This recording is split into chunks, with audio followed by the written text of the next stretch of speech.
안녕하세요. 남인의 책방입니다.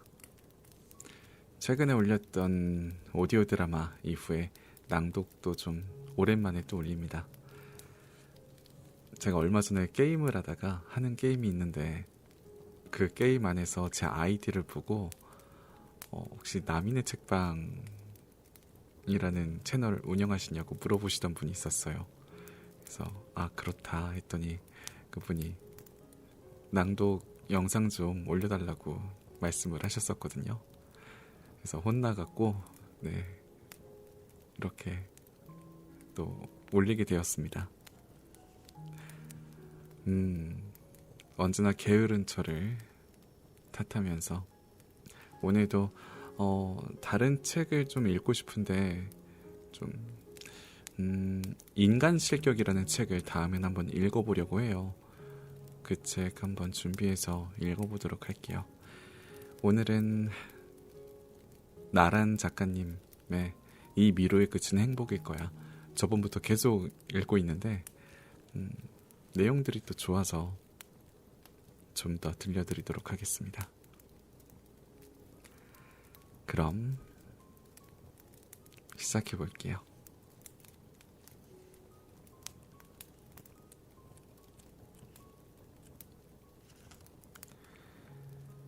제목은 마음 돌봄.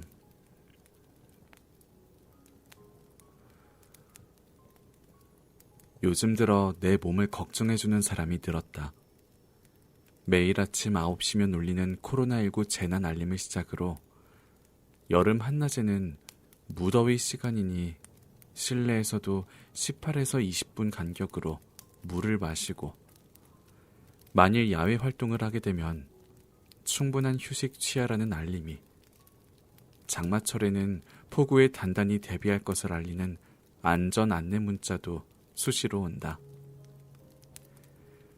우리 동네 자녀 백신을 확인하라는 메일도 부쩍 늘었을 뿐 아니라 내가 사는 지역에 확진자가 속출하는 기간이면 내가 방문한 카페, 음식점에 동시간대 이용자 중에 확진자가 다녀갔으니 보건소에 가서 코로나19 검사를 받으라는 문자 메시지를 받기도 한다. 그러면 곧장 보건소에 가서 검사를 받고 다음날 PCR 검사 결과가 음성이라는 메시지를 확인할 때까지 마음 졸이며 기다린다. 1년이면 끝날 줄 알았던 이 패턴이 2년째 반복되면서 나타나는 증상들이 몇 가지 있다. 먼저 환절기마다 걸리던 감기가 어느새 자취를 감췄다. 손을 잘 씻어서인지 사람 많은 곳을 피해 다녀서인지 아니면 둘 다인지 덕분에 코를 훌쩍이거나 기침하는 일이 줄었다. 각종 질환과 비례하게 운동 시간도 줄었다. 집 앞에 있는 요가원에 다녔었는데 지하이기도 하고 수강생도 꽤 많다 보니 점점 가는 횟수를 줄일 수밖에 없었다. 그래도 걱정스러워 소규모 그룹 필라테스로 변경하니 이번에는 수강료가 요가보다 3배는 비싸 부담스러웠다. 지금은 주말에 가끔 수성못을 한 바퀴 산책하는 게 고작이다. 질병에는 강해졌으나 체력은 떨어졌다고 하는 게 맞겠다. 마지막으로는 기운을 잃었다. 약속을 잡아도 미루거나 취소하게 되는 날이 많아 갈수록 약속 잡는 횟수도 노력도 줄었다. 집에 있는 시간이 많아지면서 이참에 영화도 보고 책도 읽으며 휴식해야지 생각하지만 막상 넷플릭스를 켜도 제목만 돌려보다가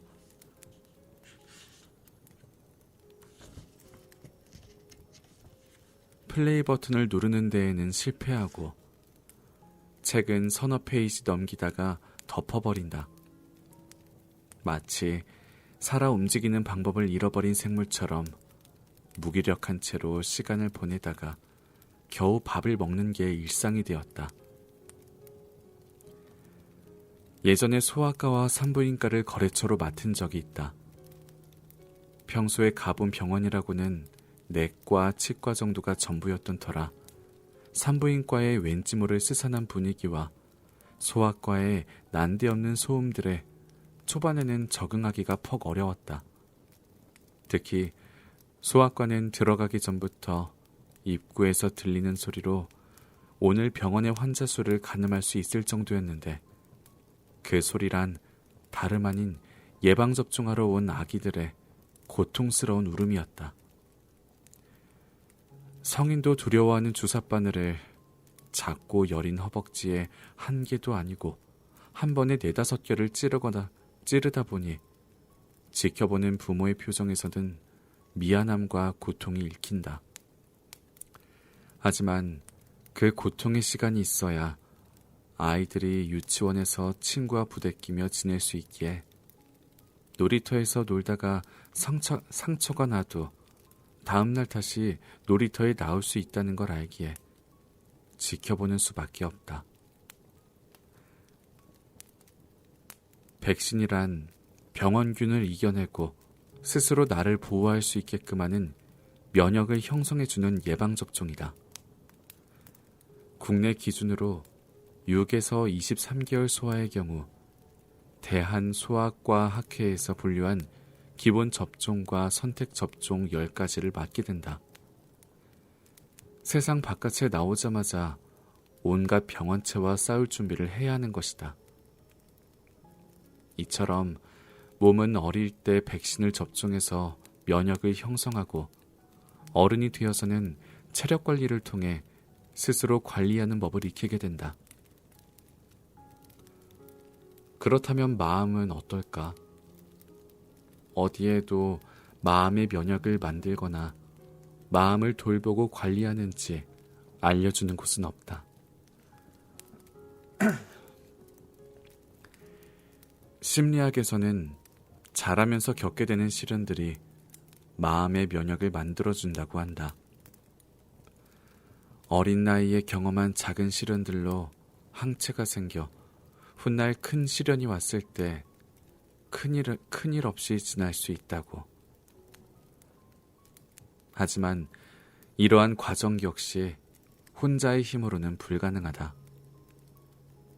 내가 소중히 여기는 사람, 아니면 나와 가까운 누군가의 기대와 지지가 있을 때 극복하려는 마음도 생겨날 수 있다. 모든 건 개인의 의지에 달린 문제라고 하지만 개인의 의지는 타인에게서 비롯된다. 내 마음을 돌보는 데 필요한 건 어쩌면 나와 연결된 타인의 관심인지도 모른다. 반대로 내가 누군가의 백신이 되어줄 수도 있는 일이다.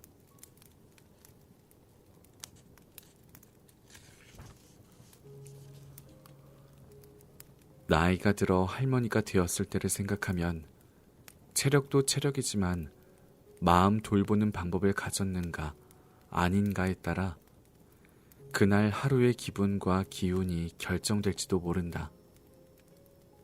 그러니 지금부터 노후를 대비해야 하는데 어렵지 않게 할 수 있는 것들이 몇 가지 있다. 첫째, 내 몸을 걱정해 국가에서 보내주는 안전 안내 문자처럼 마음의 안위를 걱정해줄 한 사람을 옆에 둘 것. 없으면 지금부터 찾을 것. 둘째, 1년에 한두 번이어도 좋으니 만날 수 있는 여러 명을 주위에 둘 것. 없다면 초중 고등학교 동창이라도 좋으니 연락해 볼 것. 그리고 마지막은 내가 먼저 그런 사람이 되어줄 것. 누군가의 옆에, 누군가의 주변에서 그들의 안온을 빌며 그들에게 내가 있음을 알릴 것. 마음을 돌보는 일이란 결국 너와 내가 우리를 책임지는 연대의 일이다. 세계를 덮친 바이러스로 어지러운 시국이지만 이럴 때일수록 거리두기에서 오는 관계의 결핍과 개인의 횡한 마음을 단단한 면역으로 챙겨야 하지 않을까? 아이고.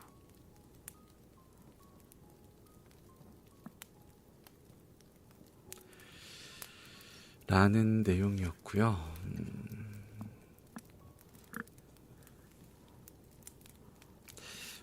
오늘따라 되게 많이 틀리네요. 아유.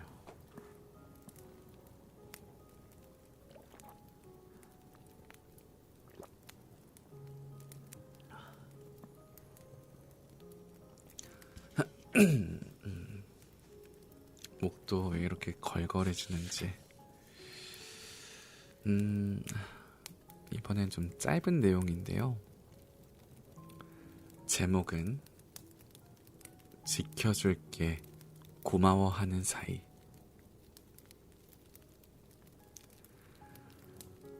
우리가 원하는 관계란 아주 간단하다. 오즈의 마법사의 대사처럼 지켜줄게 고마워 하는 사이. 실은 그 한마디를 주고받지 못해서 스스로를 괴롭히며 자기 안에 갇혀 산다. 정작 상대가 다가오면 경계하면서. 경계를 풀어야 관계가 달라진다. 오즈의 마법사에 등장하는 허수아비, 양철 나무꾼, 사자가 그랬던 것처럼 그들은 경계를 풀고 도로시의 존재를 받아들이면서 원래 자신의 모습을 찾을 수 있게 되었다. 언젠가 우리 앞에 도로시가 나타난다면 흔쾌히 고맙다고 말해보자. 그들 안에서 잊고 있던 본래의 내 모습을 발견할 수도 있을 테니.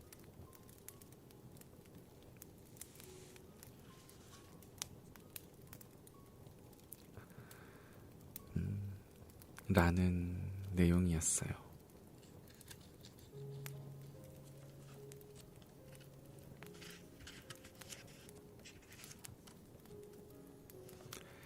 이것도 좀 짧네요. 제목은 서로의 쓸모가 되어주자. 화장실에 갈 때는 빈손으로 간다. 빈몸으로 앉아 몇 초가 흐르면 정막 속에서 눈과 귀, 그리고 몸이 가벼워지는 것을 느낀다. 그런 상태의 쓸모는 무궁무진하지만 누가 뭐래도 전에 없던 생각이나 영감이 떠오를 때 가장 상쾌하다. 사람을 만날 때에도 빈 마음으로 만나면 좋겠다. 뭐라도 손에 쥐고 있어야 상대를 편하게 해줄 수 있다는 생각, 혹은 상대와 동등하게 겨룰 수 있겠구나 하는 어림짐작과 타인의 소중한 시간이 나로 인해 낭비되지 않을 수 있겠다는 안도를 버린 채로 만나면 좋겠다.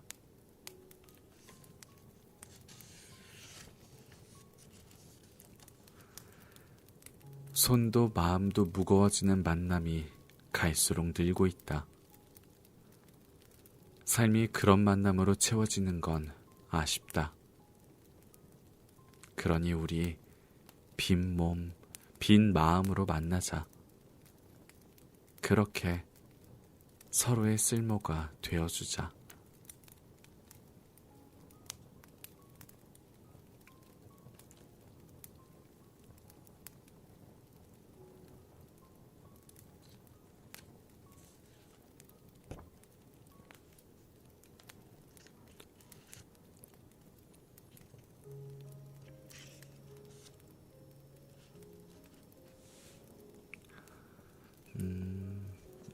물 좀 먹을게요.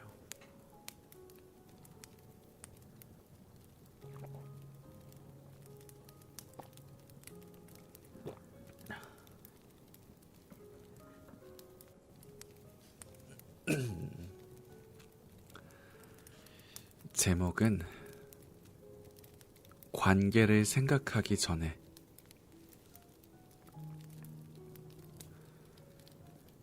진정한 관계란 무엇일까? 교실이나 강의실 같은 공간 안에서 의도 없이 맺어지던 관계는 사회라는 세계를 만나며 순수하든 순수하지 않든 의도와 함께 맺어진다. 그리고 의도는 대개 오해를 동반한다. 오해가 이해되기까지 우리 사이에 주어진 시간은 대체로 짧다. 상대와 친해지고 싶다고 생각한 순간 관계는 성립되는 것일까? 이성으로서 좋은 건지, 비즈니스 파트너로 좋은 건지, 혹은 좋은 직장과 직위 때문에 좋은 건지 하는 의식이 먼저 들지는 않았는지 되돌아본다. 누군가 이 관계를 오해하진 않을까? 오해하면 어쩌지? 하며 진정한 관계를 생각하기도 전에 관계 성립 자체를 포기해버린 적은 또 없었는지. 세상 어디에도 완벽하게 이해될 수 있는 관계란 없다. 마주 앉은 순간부터 우리의 관계는 이미 성립된다. 그러니 의식하지 말자. 나서서 오해하거나 이해하려 들지도 말자. 이제부터는 나와 너, 우리의 관계만 생각하자. 라는 내용이었습니다.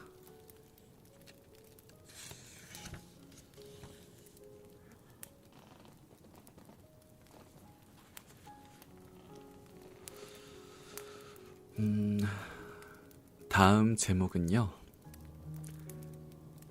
이해를 위한 적당한 기준.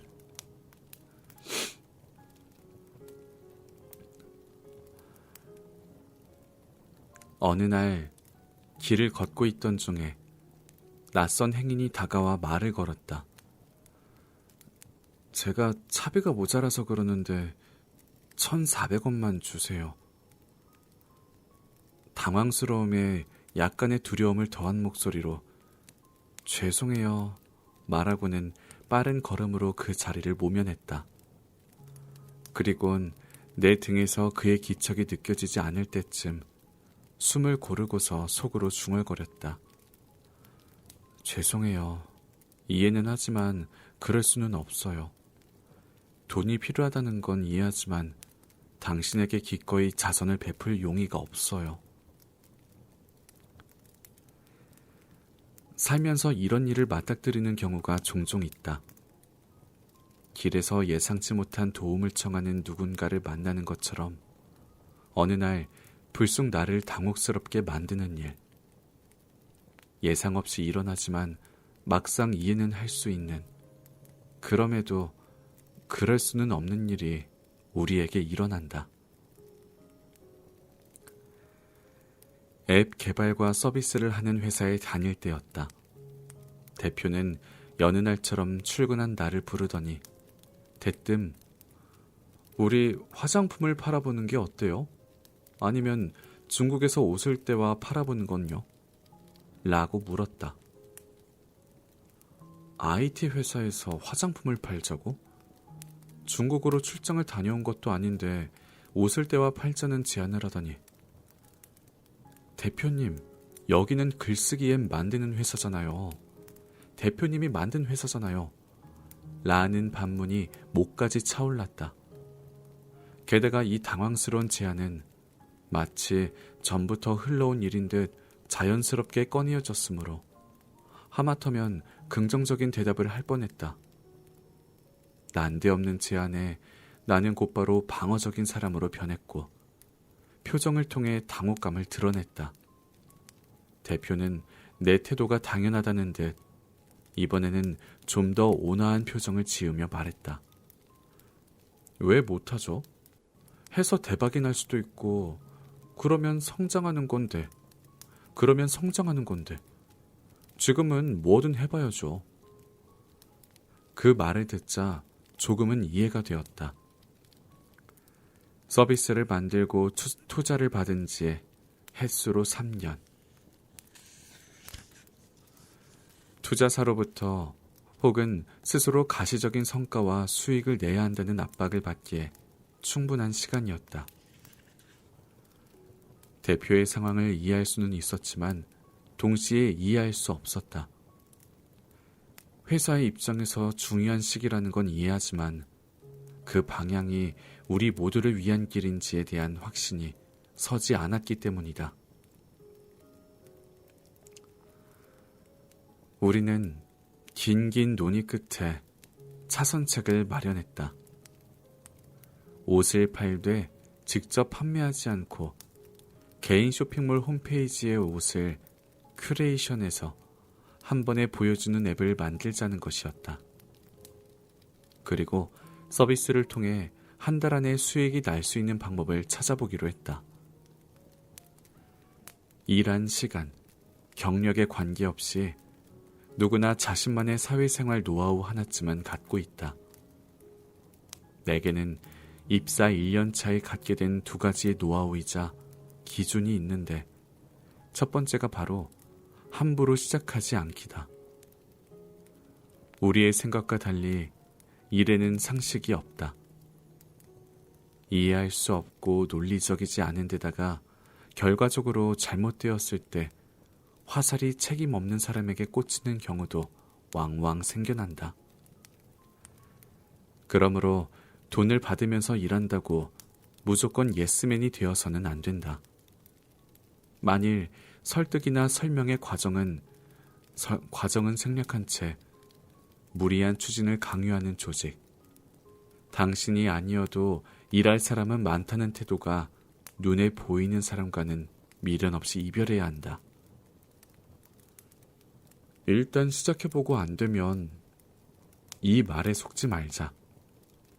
일을 시작하기 전에 내가 감당할 수 있는 범위 안에 있는지, 노력하면 가능한 일인지, 달성하지 못했을 때 책임을 누가 지는지 내가 직접 살펴야 한다. 그렇지 않으면 책임의 화살이 어느새 내 등 뒤에 꽂힐지도 모른다.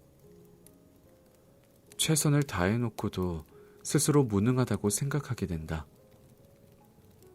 자존감은 한번 낙하하면 다시 띄우는 데 상당히 애를 먹는다. 스스로 띄어내릴 이유는 만들지 않아야 한다. 두 번째는 이해와 행동을 구분하는 것이다. 상황이 어쩔 수 없으니 이해해달라는 말은 나를 당혹스럽고 난처하게 한다. 사연은 누구에게나 있기 마련이라서 전부 듣고 나면 어느 정도 이해할 수밖에 없지만 상황을 이해한다는 이유로 이해할 수 없는 일을 해야 하거나 나의 신념을 바꿔야 하는 건 전혀 다른 문제이다.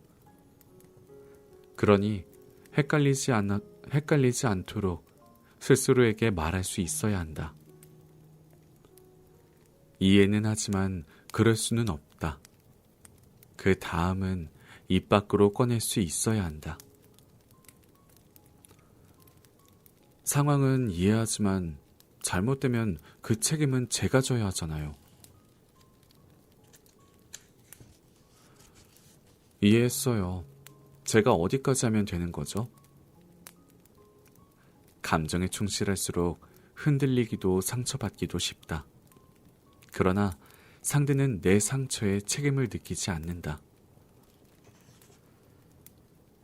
대표의 제안으로 시작된 쇼핑몰 큐레이션 앱은 꽤 잘 만들어졌고 개인적으로는 참 유용한 앱이었는데 아쉽게도 서비스는 오래가지 못했다. 그 후로 대표는 화장품에 대한 이야기도 더 이상 꺼내지 않았다. 우리는 기존에 하던 서비스를 변형해 수익화 가능한 앱을 만들기로 했다. 미리 두 가지의 사회생활 노하우를 알았더라면 가지 않았을 먼 길이었다. 이해할 수 있지만 도무지 할 수 없다면 하지 않는 것도 중요하다. 그러려면 단호함과 기준이 필요하다. 적당한 이해를 위한 기준은 찬성과 반대를 결정하는 나에게서 나와야 한다.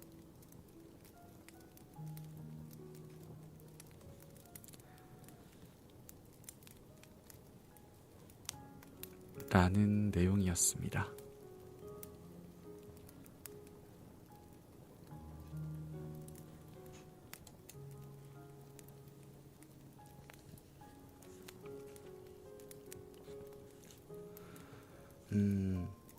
다음 제목은요. 그냥 좋아해버리자.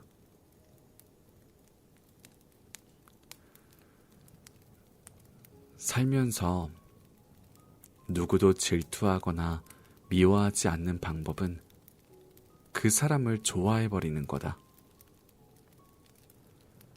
질투는 내가 갖지 못한 걸 상대에서 발견할 때 드는 감정인데 여태껏 몰랐던 그 감정을 알고 나면 이전으로 되돌아갈 수 없다. 그때부터 질투는 결핍이 된다. 결핍은 우리에게 일단 달리고 볼 것을 명한다. 세상에는 채울 수 없는 결핍이 있음에도 우리는 그렇게 트랙 안에서 서게 된다. 트랙에 들어선 이상 이 길고 고된 레이스를 계속해야만 하는데 짧은 생에서 결핍 레이스를 완주하는 일이란 해탈에 버금가는 고행이 된다. 그러니까 그냥 질투한 상대를 좋아해버리자. 내 곁에 두고 좋아해버리자. 인생에서 나의 결핍을 채워줄 사람이 있다는 건 행복한 일이니까. 결핍의 트랙에서 빠져나와 그냥 그를 좋아해버리자. 그는 나를 행복에 가까워지도록 도와주는 좋은 사람이다. 미움도 마찬가지다. 누군가 내 마음에 들지 않는 말이나 행동을 했을 때 그를 좋아해버리면 그때부터 나는 애호가가 될 수 있다. 내가 싫어하는 것들을 힘들이지 않고 솎아낼 수 있게 된다. 오롯이 애호하는 것들로 인생을 채울 수 있게 해주는 그 사람은 좋은 사람이다. 그러니까 그냥 좋아해버리자.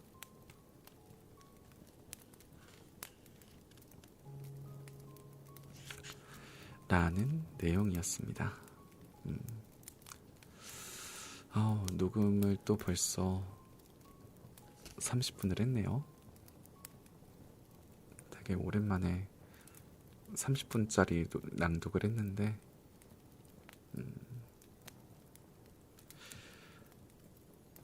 제가 다음 낭독은 아시는 분들이 많을지는 모르겠어요. 거의 없을 수도 있는데 나이가 이제 나이대가 조금 있으신 분들이라면 있다고 하기 그렇겠다. 한 30대쯤 되시는 분들이라면 알 수도 있는 책인데요. 파페포포 투게더, 파페포포 메모리즈라는 책이 있어요. 되게 옛날 책인데 이거를 제가 알라딘에서 중고로 샀습니다. 저도 어렸을 때 읽었던 책인데 한번 이거를 다음 낭독으로 해보려고 해요. 그래서 아시는 분이 있다면 되게 반가울 거고 모르시는 분들이라면 한번 들어보는 것도 좋을 겁니다. 그래서 다음 낭독은 너무 늦지 않게 한번 올려볼 수 있도록 할게요. 자, 그러면 남인의 책방 오랜만에 낭독이었고요. 그럼 종료하도록 하겠습니다. 다들 안녕히 주무시고 잘 자요. 안녕.